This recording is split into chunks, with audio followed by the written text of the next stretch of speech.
Welcome back to Radical and Relevant, where each day we're exploring the genius of the life and teachings of Jesus Christ. Today's reading is from the Gospel of Luke, chapter 1, verses 39 through 45. In those days, Mary arose and went with haste into the hill country to a city of Judah. And she entered the house of Zechariah and greeted Elizabeth.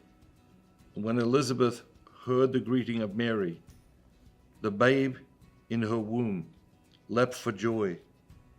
And Elizabeth was filled with the Holy Spirit, and she exclaimed with a loud voice, "Blessed are you among women, and blessed is the fruit of thy womb. And why is this granted me, that the mother of my Lord should come to me?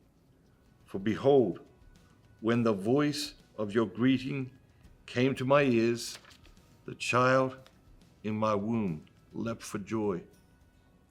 And blessed is she who believed that there would be a fulfillment of what was spoken to her from the Lord." I love this reading. It's the second joyful mystery of the Rosary, the visitation, the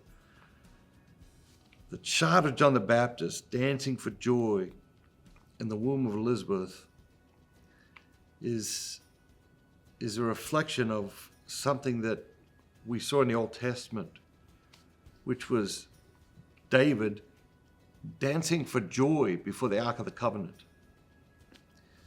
And David danced for joy before the Ark of the Covenant because the Ark of the Covenant represented God's presence among the Jewish people.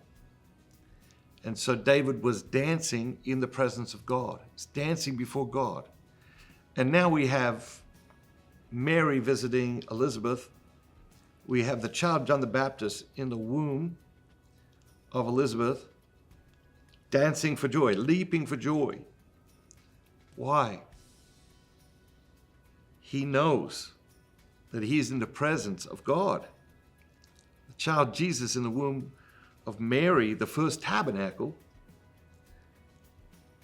And so the child of John the Baptist is dancing for joy in the presence of God, just as David was dancing for joy before the Ark of the Covenant, which represented the presence of God. And what do we learn from this? We learn that when we live in the presence of God, we dance for joy. Our hearts leap for joy when we live in the presence of God. And when we step outside of the umbrella of his good graces, when we turn our backs on him, when we step away or try to step away foolishly from his presence, then that joy begins to dissipate. Quickly, slowly, well, it depends on the situation, but the joy begins to dissipate. We dance for joy in the presence of God. Let's go out in the world today, be mindful of God's presence, and let's dance for joy. Be a great witness to the people of our time. Have a great day. Remember, be bold, be Catholic,